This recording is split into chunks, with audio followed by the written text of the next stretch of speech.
I'm Beth Carroll. We're going to hear about Rollins Earth Day efforts and sustainability efforts that they have throughout the year with two guests.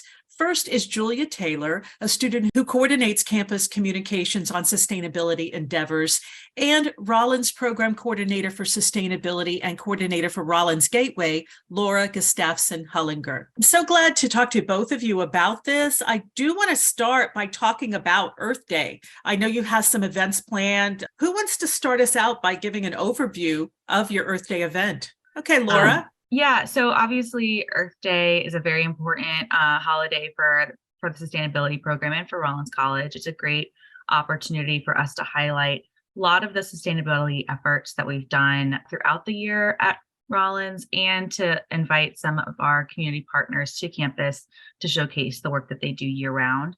We're really lucky at Rollins to have a student body that does care a lot about the environment and sustainable issues. So we usually have a really fun time around Earth Day.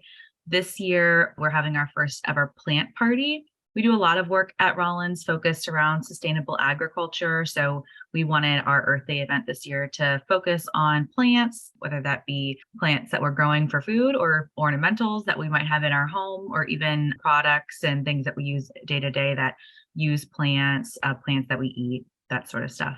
So we're really excited about the vendors that we've got coming to campus and some of the partners that we have from Rollins who'll be joining us for that event. Julia, do you want to talk a little bit about who's joining us? Yeah, I did just want to add, it's actually really cool. Rollins has been celebrating Earth Day since 1970, which was when the first Earth Day was celebrated. So I personally just feel really proud of that. I think that's super awesome. But yeah, so we'll have a couple different student organizations that are joining us, including at a club that I'm president of, Eco Rollins. We do a variety of different environmental events with the campus community. We do service events, we do outdoor events. We hold discussion events where we get to educate people on what's going on in the world. So that's always really fun. And then some other people that'll be there include the Olin Library. A couple different plant vendors are going to be there. And we're actually partnering with Dining Services, and they're going to cook a special little vegetarian meal for us to be able to provide people too.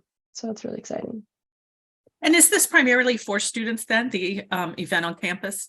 Our events on campus, the primary audience for those would be our students, although we do welcome anyone from the community to come and join, as well as faculty and staff on campus. I do want to add too, because of the proximity of Rollins to downtown Winter Park, we do have a really great relationship with the city of Winter Park, and the Lakes Division from the city of Winter Park will also be joining us for our plant party this year. Really interesting. I would like to hear a little bit more about the idea of plants and how that became the focus of the event this year. One of our projects on campus is our amazing urban farm. We've actually expanded it in recent years. So the farm itself was started in 2014 on campus, right behind Elizabeth Hall, sort of near Lake Virginia, on a really nice lawn there. I believe it started with 12 raised garden beds by students, ran by students for faculty, students, and staff to use. We've been renovating the farm recently. Now we've got 9 slightly larger beds set up there. It will include a fruit tree grove and some beds for staff members to use for their own personal use, which is exciting. And we've also expanded it into a nearby greenhouse. We've partnered with a local business called Urban Smart Farms to purchase a series of 12 hydroponic towers, which are currently set up in that greenhouse. So across all of those towers, we can actually harvest over 500 plants at a time just with those towers. It's really exciting for us. And we wanted to have an opportunity to showcase the amazing work our students and community partners have put into those spaces. And a plant party seemed like a perfect fit for that. So Julia, let's hear a little bit more about that. I'm intrigued by the club that you're the president of and about the student involvement, and even by your comment at the beginning about the pride you feel in the continuity from that first Earth Day in 1970 to now. So kind of a lot of little things I'd like you to tie together, which boil down to what is the student perspective on this kind of work? I think the general student perspective, if you care about it, you really care. And I think that's really cool. We have a lot of interest in what we're doing from the student body, which makes me proud as well. I was going to add something to what you were saying, Laura, about plants, just like in a broader context, right? Like they're so important. They provide so much for us. Not only are they beautiful and aesthetic, but they also provide us with all the oxygen we breathe, and they sequester carbon, which is really important given the threat of climate change. So I think it's also important to highlight them in that way as well. So what is the activity like in terms of the greenhouse and growing those plants?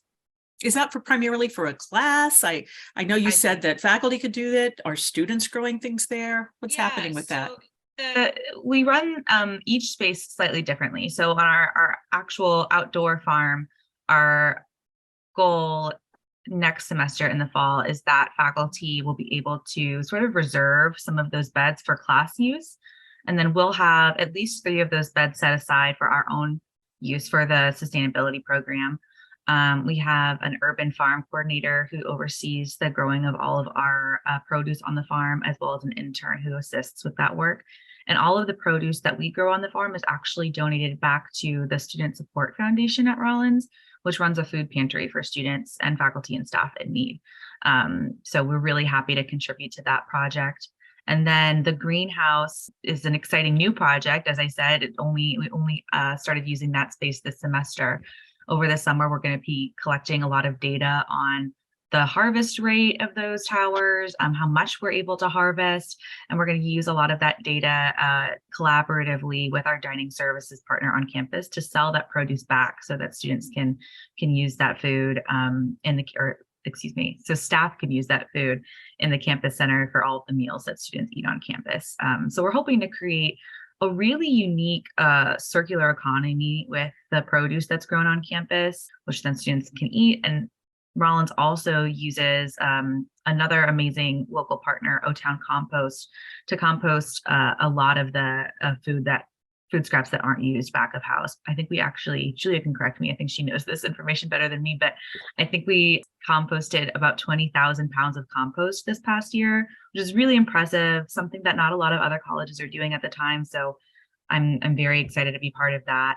We have some really interesting ways that we're using the produce on campus, not only to help students, but also to engage with these amazing partners in the community. Julia, do you want to add to that? Yeah, it's 25,225 pounds of compost that the campus center composted last year. Yeah, pretty cool. Oh, that's an amazing level. What happens with the compost after it's composted? How is it being used? O-Town Compost, as I said, amazing local business. A lot of people in the Central Florida community can actually use that business for themselves. You can compost right at your home. O-Town Compost will pick it up and take it to the same facility that our own compost is taken to. It's an industrial compost facility, so you're able to compost a lot more than you'd be able to compost on your own in your backyard, for example. People who use this O-Town compost service at their homes are given a bucket of compost, I think once every 6 months, or you have the option to donate it. I know one of the organizations that O-Town Compost gives their compost to is Fleet Farming, which helps to transform front yards in Audubon Park into an edible landscape. So a lot of the compost goes there or to other nonprofit organizations in the area. You know, something else I know you're involved in and on a college, this makes perfect sense, is to focus on electronics waste. And how do you do that? Our IT department actually has a really awesome e-waste collection system. So you can just kind of drop it off anytime during the year, and they kind of handle that and decipher where it goes. We used to have a semesterly event where we would collect e-waste. But since COVID, that kind of has been a challenge to bring back. So we're kind of hoping, I think, for next year to be able to do that again, because like you said, it's really important for a college campus to provide those services to students. Can you explain a little bit of why? You don't have to be too technical, but for those of us who may not think about it and just want to throw that electronic device in the garbage when it's done, why is it important not to do that? Yeah, so those metals they're just really harmful for the water. So when it goes into the landfill, there's like drippage, basically. They call it landfill leachate. And they try to line landfills so that leachate will stay there, but it's, there's only so much you can do. So sometimes that liquid will end up seeping into your groundwater, and it can be really harmful, have been harmful impacts on human health and the environment as well. There are also cases where items, your electronic items you're throwing away still have parts that could be reused for other things. So a partner we use, Orlando Recycles, actually breaks down a lot of the electronic waste to see if there are parts that they can sell to tech manufacturers, which is really helpful, right? Because the less that we can manufacture, the better. The process of finding a lot of those resources often leads to a lot of deforestation. A lot of environmental harm comes from the search for those materials. So the more often that we can reuse what we already have, the better. Yeah, I think also building off that, it's important to recycle e-waste ethically, because if not, sometimes they actually just send it to various developing countries, and they will sort through the e-waste, and it's really toxic, the materials that they're exposed to, and really dangerous for them and their water supply and their health. So Yeah. Actually, let's talk about water. Laura, you mentioned that one of the partners that will be out at your Earth Day event is related to water. You want to talk about talk about the focus throughout the year and at the event. Of course. So we're really lucky to have, like I said, have a great partnership with the city of Winter Park. The Lakes Division of the city has come to some of our events in the past. I think most recently they came to our sustainability fair in the fall. They're an amazing partner to have visit campus because they're really engaging with our students and do a great job of teaching our students in an informal way about the importance of taking care of our lakes. Rollins is located on Lake Virginia, which is part of the chain of lakes of Winter Park. And recently there's been, Julia actually just wrote an article about this, so she could probably share a bit more, but there's been a really harmful rise in the level of bacteria in those lakes, which comes from all sorts of things, right? Rise in temperature contributes to algae bloom, a lot of runoff. We actually had to stop practice for our sailing team for a few weeks this semester because the bacteria levels were so dangerous, it wasn't safe for people to be in the water. So we really love having the Lakes Division come to campus and talk about these issues with students so they know how important it is to take care of not just the lake that Rollins is on, but a lot of the waterways in Central Florida as well. What are some of the action items, or what were some of the points that came out in your article, Julia? yeah, so like Laura was saying, I talked about the cyanobacteria, which is naturally occurring within water bodies year round. It's just when it's exacerbated, it can be really damaging to human health, especially for your respiratory system, and it can cause like kind of your irritation on your skin. But really it's exacerbated by development. So like Laura was saying, nutrient pollution is really one of the most significant factors. So that could be like runoff from your dog poop or the fertilizer that you put on your lawn, things of that nature. So part of the action item plan would be to clean up after yourself and your pet? Yeah, and also following the fertilizer ordinance is really important. So I don't know the fertilizer ordinance specifically for this area. I'm from another county in Florida. I'm from Indian River County. So I know their ordinance is like, don't apply within like 10 feet of the lagoon that we live on there. So it's things like that, like making sure you're conscientious of when it's going to rain, because you don't want to apply fertilizer then, or else it's not even going to be absorbed by your yard. Yeah, things like that. So Julia, how do students perceive a focus on the environment and learning about these things in relation to their studies at college? Do they see it as separate or integrated into whatever discipline they're involved with? I think it lends itself more back to sustainability, and Rollins is really focused on the Sustainable Development Goals that the United Nations put out. So that's something I think across all disciplines people connect with within their courses. I think whether or not they're connected to the environment isn't something I feel like I can touch on. I mean, I'm an environmental studies major, so my every day is about the environment. I love it. I live it every day, like I said. So yeah. How would you answer that, Laura?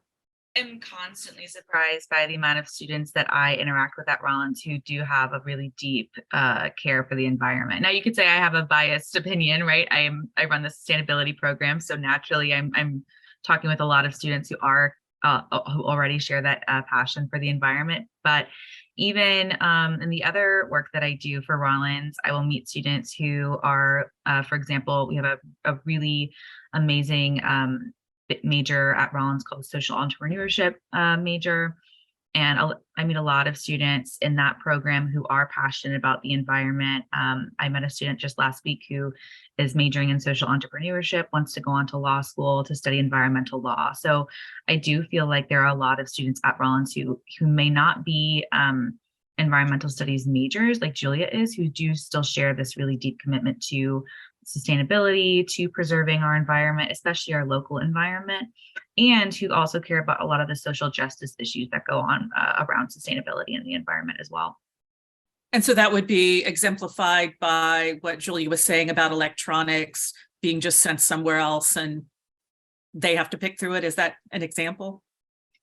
I would think so. I do get a lot of interest from students, especially at the end of the year, asking what they can do with a laptop they don't want anymore, or other materials that they don't need as they're moving out for the semester. A lot of students, or I've even had students this semester ask me, when are we going to have another e-waste event? So I definitely think that there is a lot of interest there from students in how to be responsible stewards of the things that they own and the environment that we're part of.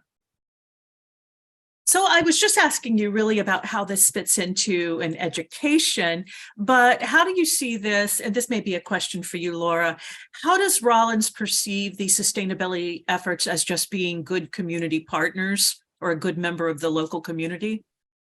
Well, I actually, through my work at Rollins, was asked to join the Keep Winter Park Beautiful and Sustainable Advisory Board for the City of Winter Park. I think that's a really great effort made through the partnership between the City of Winter Park and Rollins. Both of those organizations wanted to make sure there's a strong connection between the sustainability work of Rollins College and the City of Winter Park. And through that opportunity, I'm able to help the City of Winter Park with their sustainable action plan. The city is actually putting forward a really exciting proposal to reach complete green energy by 2050. And I was asked to create a statement in support of that work for Rollins College to present to the board. So I think that there are a lot of exciting opportunities between the work going on at Rollins and the City of Winter Park. And truly, the Central Florida area overall. I know there are lots of other partners on campus working with nonprofits and for-profit organizations in the area to improve the sustainability efforts in the area. And then Julia, moving forth as an environmental studies major into the quote unquote real world and the larger community, how do you perceive what you're doing now as having impact later on in the larger community? I think this is a great building block for my career. I mean, I'm so passionate about sustainability, and to be able to see it play out in a community that I love and be able to contribute to it, it means so much to me. And I'm really excited. I mean, I'm learning so many skills about event planning and how to engage people in conversations about sustainability in a way that's actually helpful and not harmful. Because sometimes, when you bring up these topics, people can get sensitive. It can be a touchy subject, but it's good to have that experience in talking about it in a way that's positive. So. Well, I want to ask both of you for any final thoughts, or really reminders as well about the Earth Day event and the year-long sustainability efforts. So why don't you start us out with that, Julia? What are your final thoughts? Well, every day is Earth Day. So you should always be picking up trash and taking care of your planet and cleaning up after yourself. She's here for us, but she's here for everyone else too. Everyone else is in the organisms, guys. So thumbs up for them. And then, plant party is on Friday, April 21st from 12:30 to 2. If you're around in the community and you want to swing by, it'll be a good time. Get some free food. Thank you. Laura? Yeah, I love what Julia said about every day being Earth Day. That's really true. If we want to take care of our planet, we have to do something productive and proactive every day. Some of the things I love to share with people, easy changes you can do: pick up trash when you see it, even if it's not yours, right? That's so helpful to the planet. Throw that in a trash can. Another thing you can do is just reduce the amount of waste that you're using, right? If there's an easy swap you can make for something disposable to something reusable, try that out. I know I have switched from using those cotton makeup remover pads to reusable ones. It's really easy. I save money because I don't have to buy them all the time, and I'm reducing the waste that I create, right? So something that you can do is just reducing your waste. It makes a really big difference for our planet. And as Julia said, we'd love to have anybody in the community join us for Plant Party. It's going to be Friday, April 21st from 12:30 to 2 at Rollins College. Laura Gustafson-Hullinger is the Rollins Program Coordinator for Sustainability and Coordinator for Rollins Gateway. Julia Taylor is a student who coordinates the campus communications on sustainability endeavors. I'm Beth Perrell.